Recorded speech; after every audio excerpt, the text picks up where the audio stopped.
안녕하세요. 바이프로스트 대표 박도현입니다.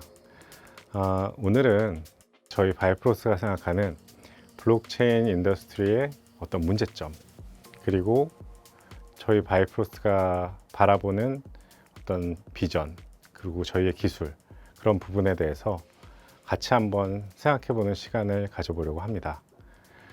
2009년에 비트코인이 나온 이후로 블록체인에 대한 얘기를 많이 들어보셨을 거라고 생각합니다. 특히 2016년 많은 ICO 프로젝트, 17년의 비트코인 광풍, 그런 것들과 함께 블록체인 얘기가 굉장히 많이 나왔죠.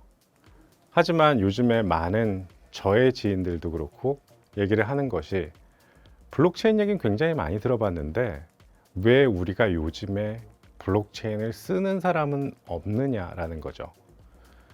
그래서 저희가 블록체인 프로젝트를 하고 있음에도 불구하고 저희 스스로 그런 질문을 다시 한번 해봤습니다. 도대체 블록체인 인더스트리의 문제점은 무엇이냐?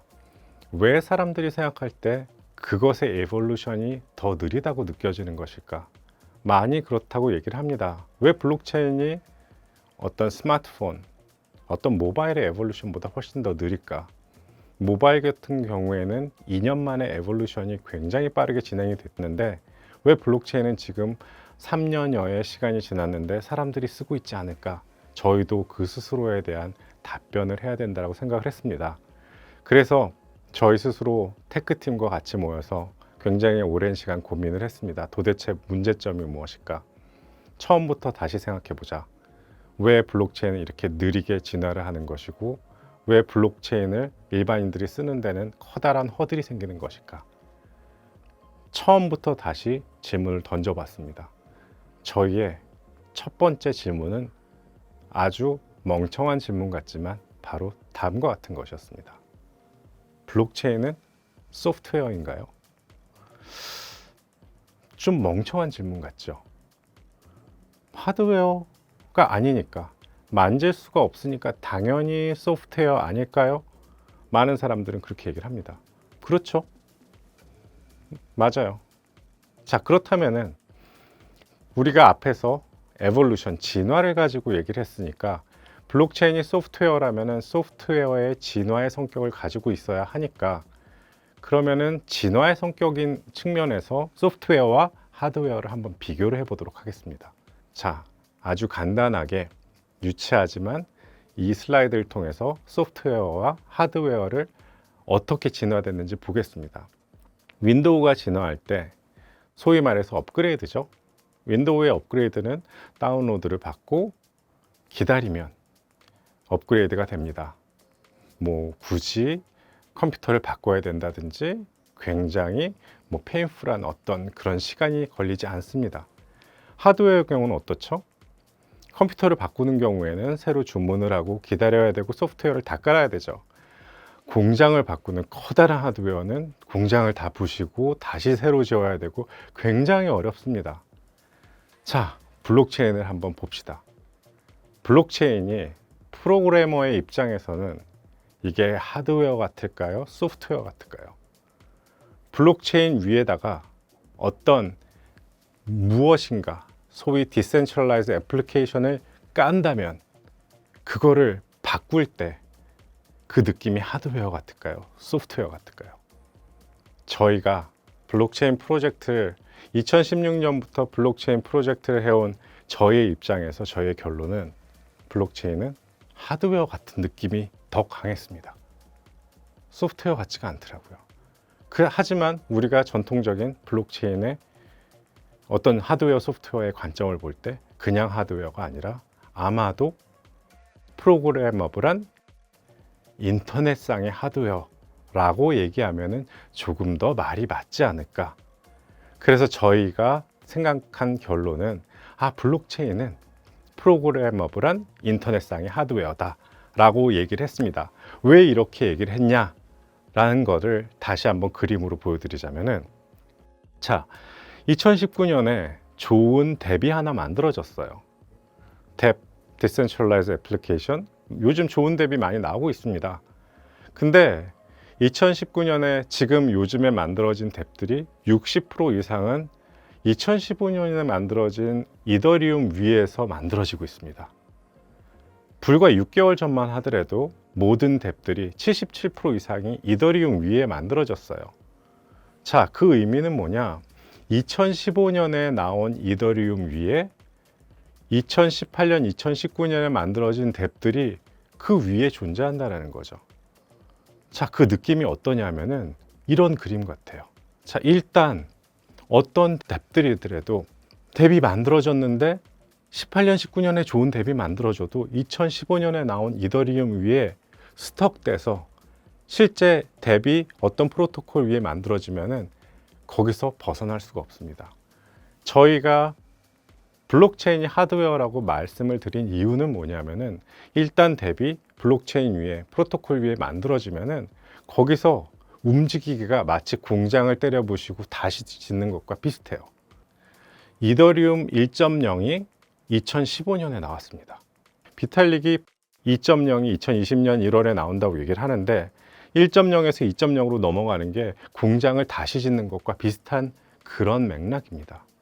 그러니까 저희는 뎁이 실제로 뎁이라는 건 무엇이냐? 고객들한테 서비스를 제공해야 되는 서비스 프로바이더입니다. 어플리케이션이에요.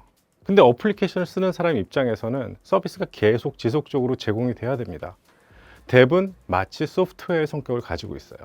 그 소프트웨어의 성격을 가지고 있는 것이 하드웨어의 성격을 잇는 그 위에 있는 것이죠. 그러다 보니까 그 하드웨어의 성격을 갖은 프로토콜들이 진화를 하는 게 굉장히 디스컨티뉴어스, 불연속적으로 진화를 하는데 이 뎁은 연속적으로 움직여야 되거든요. 그게 바로 지금 현재 블록체인 업계가 갖고 있는 문제점입니다. 굉장히 큰 문제점이죠. 그래서 일반 사람들이 볼 때 블록체인 업계가 멈춰 있는 것처럼 보이는 거예요. 분명히 프로토콜들은 좋은 프로토콜들이 계속 나오고 있어요. 2017년, 2018년, 2019년 좋은 프로토콜들이 계속 나오고 있는데 사람들이 볼 때 블록체인 업계는 2015년에 멈춰 있어요. 왜냐? 뎁들이 2015년에 나온 이더리움 위에만 있거든요. 저희가 볼 때 블록체인의 문제는 바로 그겁니다. 그렇다면 이 문제는 어떻게 해결이 되어야 되느냐? 바로 이렇게 해결이 돼야 된다고 저희는 생각해요. 저희가 생각하는 블록체인의 모습 그리고 뎁의 모습은 이런 모습이 돼야 될 것 같아요. 뎁이 새로 나오면은 대부분의 뎁들은 이더리움을 좋아해요. 왜냐하면은 그 안정성이 확정이 됐기 때문에 사람들이 그 이더리움의 안정성을 믿고 있습니다. 그렇기 때문에 대부분의 뎁들은 2015년 이더리움 위에 올라가길 원합니다. 그래서 많은 뎁들이 솔리디티로 그 프로그램을 짜죠. 하지만 2015년에 이더리움 위에 있지만 2017년에 나온 소위 말하는 트론 위에도 올라갈 수 있어야 되고요. 2018년에 나온 클레이튼도 쓸 수 있어야 되고요. 2019년에 나온 지금 뭐 잘 알려지지 않았지만 소위 말한 에이더리움이라는 것도 같이 쓸 수 있다면, 예를 들어서 우리가 하나에 스톡되지 않고 한 개의 뎁이 여러 개의 프로토콜들을 같이 쓸 수 있고 하물며 이 같이 쓸 수 있는 그런 포션들을 우리가 움직일 수 있다면, 처음에 이더리움을 100% 쓰다가 트론, 클레이튼, 에이더리움으로 조금 점차 우리가 움직여 줄 수 있다면, 그래서 나중에 25, 25, 25, 25에서 나중에 새로 나온 게 나온다면 더 많이 바꿀 수 있다면, 아니면 중간에 트론이 마음에 안 들어서 썬더로 바꾼다든지 그렇게 플렉서빌리티를 뎁에게 줄 수 있다면, 그렇다면 실제 이런 프로토콜들의 어떤 에볼루션을 뎁이 받아들일 수 있지 않을까. 저희가 생각하는 블록체인의 에볼루션은 결국 뎁이 받아들일 수 있는 에볼루션이 돼야 되고, 그 뎁의 에볼루션이 결국 유저들의 에볼루션이 될 거라고 생각합니다. 결국 유저들이 실제 그런 블록체인 에볼루션을 느낄 수 있을 때, 그때가 바로 블록체인이 세상을 바꾸는 그 시점이 아닐까라고 생각을 하는 거죠. 저희 바이프로스트가 바로 세상에 나온 이유는 바로 이 때문입니다. 저희의 목표는 한 개의 뎁에게 여러 개의 프로토콜들을 같이 쓸 수 있게 해주는, 그래서 결국은 뎁으로 하여금 프로토콜들을 마음껏 쓸 수 있는 플렉서빌리티를 주게 하는 게 저희의 목표였고요. 그것을 위해서 2019년 2월에 첫 번째 기술 공개를 했습니다. 그 당시에 저희 기술은 한 개의 대백에 프라이빗 이더리움, 퍼블릭 이더리움 두 개를 쓸 수 있게 해줌으로 해서 속도를 향상시키고 가스피를 줄이는 그런 저희의 기술을 공개적으로 시연을 했습니다. 하지만 이더리움만으로 국한된 저희의 기술은 한계가 있었고요. 두 개 이상의 어떤 서로 다른 이종 프로토콜을 같이 합쳐보는 것이 저희의 목표였습니다. 그것을 위해서 저희는 계속 기술 매진을 했고, 지난 10월 오사카에서 열린 5번째 데브콘에서 저희의 두 번째 기술 공개를 했습니다. 그 기술 공개에서는 저희가 실제 지금 현재 리버스 ICO를 하고 있는 카카오 물류회사 디카르고에게 3개 이상의 4개의 프로토콜을 동시에 제공함으로 해서 디카르고가 융통성 있는 플렉서블한 어떤 환경을 제공하는 것이 저희 목표였습니다. 간단하게 디카르고를 설명드리자면요, 카카오에서 제공하고 있는 택배 서비스고요. 예를 들어서 서울에 있는 어떤 사람이 LA에 있는 친척에게 어떤 택배를 보내고자 할 때 자기의 아이디로 로그인을 하고 자기 주소, LA 주소를 찍은 다음에 보내고자 하는 아이템을 찍고, 그 다음에 실제 보낼 때 시간별로 그 아이템이 어디에 있는지 그런 정보들이 계속 뜨게 됩니다. 그리고 한국에서 페이먼트가 발생하고 추가적인 페이먼트가 생길 때 미국에서도 발생할 수 있습니다. 즉 아이디와 전체 배송 정보, 그리고 매일매일의 업데이트, 국내 페이먼트, 해외 페이먼트 5개의 펑션을 가지고 있는 그런 물류 시스템이죠. 실제로 디카르고는 이 모든 그 트랜스포테이션에 대한 디센트럴라이제이션을 이더리움 위에 올리길 원했고, 그리고 그거를 모두 솔리디티로 짜서 이더리움 위에서 작동을 시키고자 했습니다. 아시다시피 이더리움에서 트랜잭션이 너무 느리고 가스피가 비싸죠. 실질적으로 그게 불가능하다는 것을 알았고, 저희는 디카르고가 파트너 회사이기도 하면서 저희가 디카르고에게 플랫폼에 대한 어떤 솔루션을 제공하기로 했습니다. 저희가 제공하기로 했던 솔루션은 그림에서 보시는 바와 같습니다. 이제 유저에게 아이디를 제공하는 측면에서는 소위 말해서 DID라고 하죠. 한국의 DID 프로젝트인 메타디움을 쓰는 것을 권장했고요. 그리고 그 전체 라우트에 대한 인포메이션은 굉장히 중요하기 때문에 그건 기존에 쓰고 있는 이더리움을 그대로 쓰고, 실제로 계속 업데이트 돼야 되는 인포메이션에 대해서는 프라이빗 이더리움이나 또는 빠른 종류의 이더리움, 지금 최근에 나온 A 이더리움이라는 사실 테스트넷 정도밖에 안 나왔지만 굉장히 빠른 종류의 테스트넷입니다. 그래서 그것을 한번 써보는 것이 어떠냐라는 제안을 했고, 그 다음에 국내의 페이먼트는 유명한 클레이튼, 그리고 해외 페이먼트는 역시 테스트넷밖에 안 나왔지만 리브라를 쓰는 것이 어떠냐. 지금 현재는 저희가 그런 테스트적인 플랫폼을 한번 제안을 했습니다. 디카르고에서는 굉장히 호의적으로 받아들였고, 저희가 이런 5가지의 프로토콜들을 활용한 한 개의 플랫폼을 디카르고에게 제공을 해서 그걸 지난 10월 오사카 데브콘에서 돌려서 플랫폼으로 실제 돌아가는 플랫폼으로 돌아가는 것을 확인을 했습니다. 자, 이 슬라이드에서 보시면은 이게 실제 지난 10월에 저희가 데브콘에서 부스에서 보여드린 그 화면을 캡처한 화면이고요.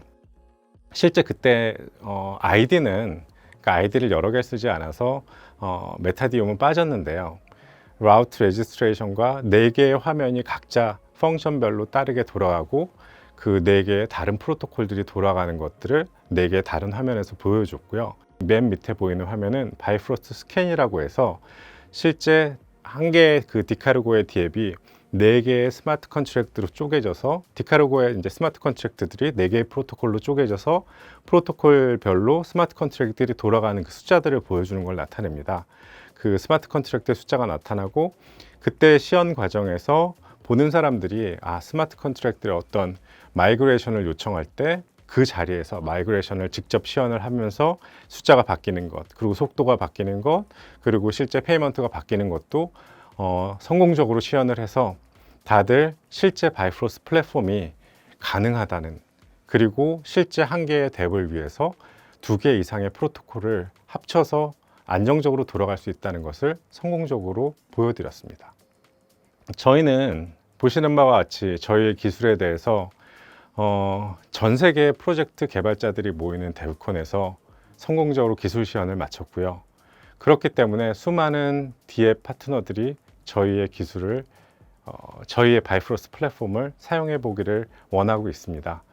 물론 지금 당장도 저희가 바이프로스트를 지원할 수 있는데요. 하지만 디카르고에 같은 경우에는 저희가 기술팀을 약 일주일 동안 파견을 해서 같이 협업을 했습니다. 저희가 생각할 때는 앞으로 지금 현재 디앱이 한 1000개 정도 되고, 그리고 앞으로 2년 안에 디앱이 지금 현재 어플리케이션의 10분의 1 정도 이상으로 늘어날 거라고 생각을 합니다. 그렇다면 저희가 그렇게 계속 기술진을 파견할 수는 없겠죠. 그래서 저희가 만들고 있는 것이 화면에서 보시는 바이프로스트 빌더입니다. 이 빌더에서는 뎁 디벨로퍼들이 저희 빌더에 들어와서 보시는 바와 같이 프로토콜들을 자기가 선택할 수 있고요. 선택한 프로토콜들을 가지고 플랫폼을 만들어서 테스트로 그 플랫폼 위에서 디앱을 돌려볼 수 있습니다. 그러므로 해서 본인들이 원하는 프로토콜을 위해서 원하는 펑션별로 플랫폼을 돌려보고 그것이 마음에 들면은 저희한테 플랫폼을 요청을 해서 실제로 바이프로스트 플랫폼을, 본인만의 바이프로스트 플랫폼을 가질 수 있는, 저희는 그런 환경을 구축하려고 합니다. 저희는 많은 파트너들을 가지고 있고, 그리고 앞으로도 더 많은 디앱들과 그리고 더 많은 프로토콜들과 끊임없이 협력을 하려고 합니다. 저희가 바라보는 블록체인의 미래는 실제로 많은 유저들이 디앱들을 더 많이 사용하고, 그리고 블록체인이 가지고 있는 수많은 장점들, 어떤 토큰 이코노미의 확장 가능성, 그리고 토큰 이코노미가 갖고 있는 그 어떤 인센티브의 강력함, 그런 것들을 가지고 사람들이 더 많은 활용성을 느낄 수 있을 때, 그때 우리가 알지 못했던 어떤 블록체인의 강력함이 나타나지 않을까. 저희는 블록체인의 미래를 믿고요. 블록체인은 세상을 바꿀 수 있는 굉장히 파워풀한 기술이라고 믿습니다. 뎁은 발전할 것이고요. 블록체인의 기술도 계속 발전하고 있습니다. 계속 응원해 주시고요. 저희도 끊임없이 연구하고 노력하겠습니다. 오랜 시간 같이 해주셔서 감사합니다.